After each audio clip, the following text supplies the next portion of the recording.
So today we will be looking at the third figure from the Fighting the Frozen Page Puncher wave. Now, I've never watched a review on this guy because back in the day when they announced these figures, I just was never appealed to this Robin or the Batgirl for some reason. Like, they just didn't really look good to me at the time. But as I kept looking at the photos over the years and seeing in-hand photos, I was like, now I need to see if I can get my hands on both these figures to complete this Page Puncher wave. And this is why, as of recent, if you've seen the short that I posted, I finally completed this wave. Because I've now come to appreciate these designs more than hate them. Because I know in the future, I'll probably regret not picking these two figures up if I don't get them. That's basically how it always goes for me when it comes to this particular toy line. So with that said, we will look at what he comes with. Like every Page Puncher, they all come with the good old comic book. So it has his photo on it, and that's a really cool piece of artwork, and I really like that a lot. Yeah, they did a really good job with that. So there's that. And then also comes with his, zoom back in, comes with his card. Not that useful. Doesn't tell you anything about who this Robin is. Just summarizes the story. That's it.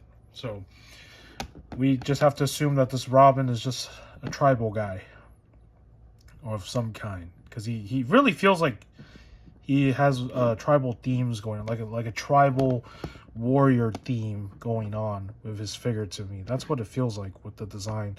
It's not like Batman, where Batman looks more like Conan the Barbarian and very caveman. So I also apologize if my voice sounds weird because my nose is stuffy right now. So maybe it's because of the AC lately, because it's been hot over here in Southern California. It's unfortunate. Okay, as for accessories that he does actually come with, he does come with his spear, right? And the stone parts that are painted are pretty cool, but I don't like the way they painted the fur part of it with the same color, because it just looks really, I don't know, I think it looks stupid, because fur like that should be painted differently depending on the animal. There's no way it looks the same as wood. So there's that problem. Oh, sorry. And then there's also the bottom part that's painted with the same sort of texture. So I do like how that came out. As for his knife, his knife, it has a similar kind of paint scheme as well. So I really do like the way that came out.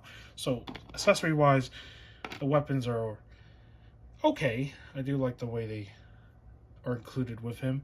The spear could definitely benefit from like more paint to make it pop.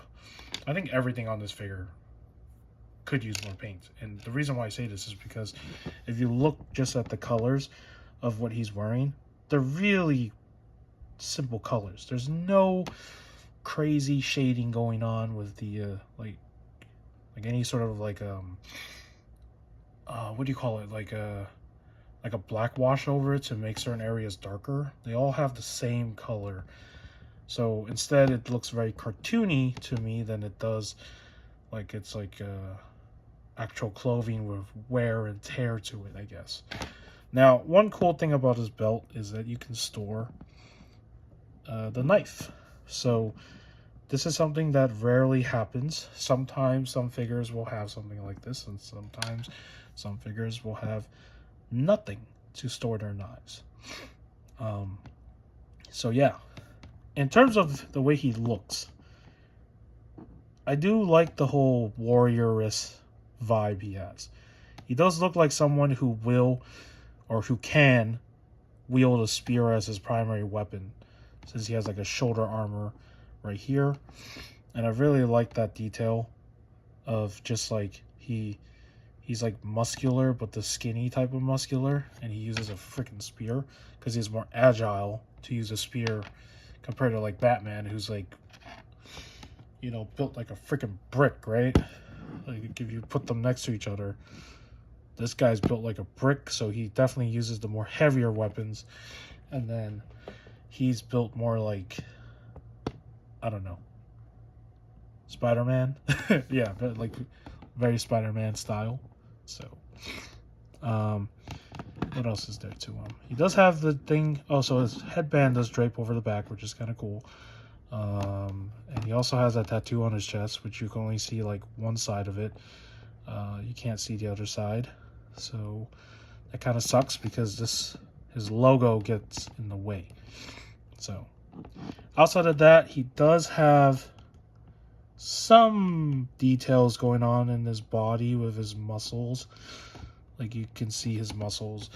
And again, they are using a very shiny, glossy sort of paint for the skin tone, which I don't know why. I don't really like that. I think that's the only thing that I don't like about this figure is just the way they painted the skin tone and this very shiny glare. But outside of that, everything else is fine. Like if you look at his head, I think that's okay, right? I think that came out cool.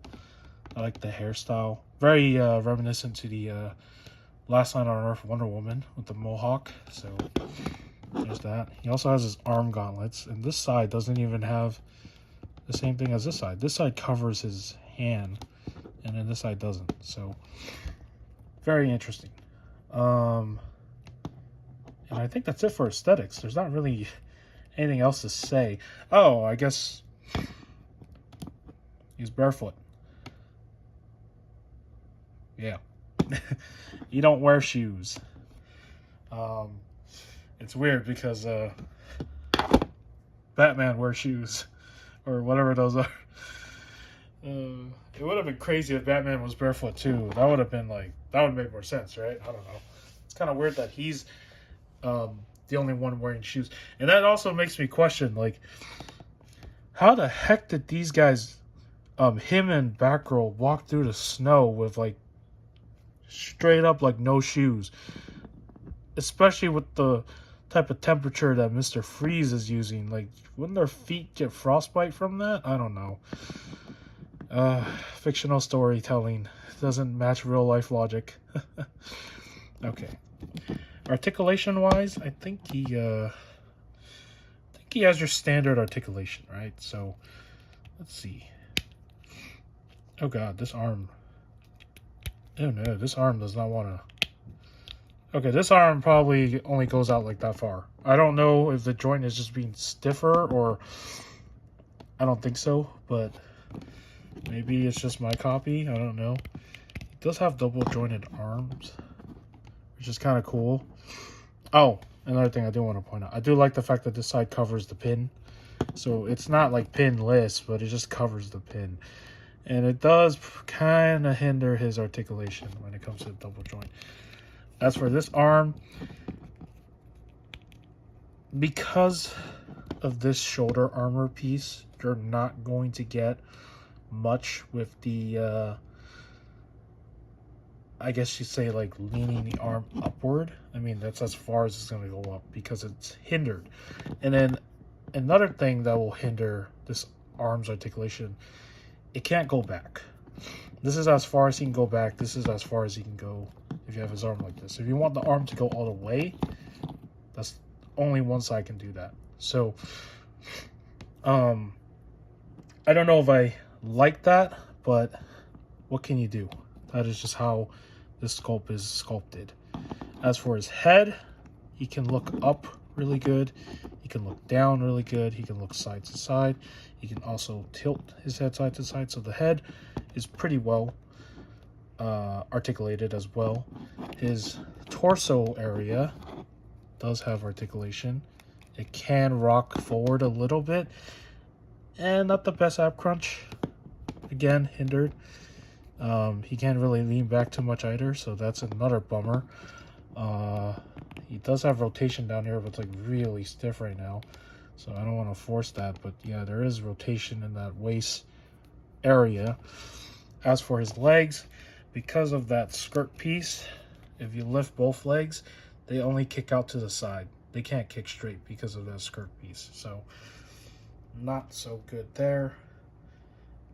He has no upper thigh swivel. Those are non-existent. They're not working. He does have your typical double articulation, which I guess it works. That doesn't look good when it sticks out like that. That looks really ugly, right? I mean, I don't know if they could have sculpted it better, but again, yeah, not a fan of how that came out. Depending on how you have them angled, it might not look too bad. He does have feet articulation, and toe articulation, but because mine is so stiff, excuse me, it is not going to move. So I think that's it when it comes to his articulation. I don't think there's any more to it. It's very simple. It's just the basic articulation you would find on this figure in general. Like, can it get the job done? Yeah, I mean, he has 2 gripping hands, so he can definitely hold the spear with 2 hands. I wish he came with 2 fist hands, though, because if you think about it, right?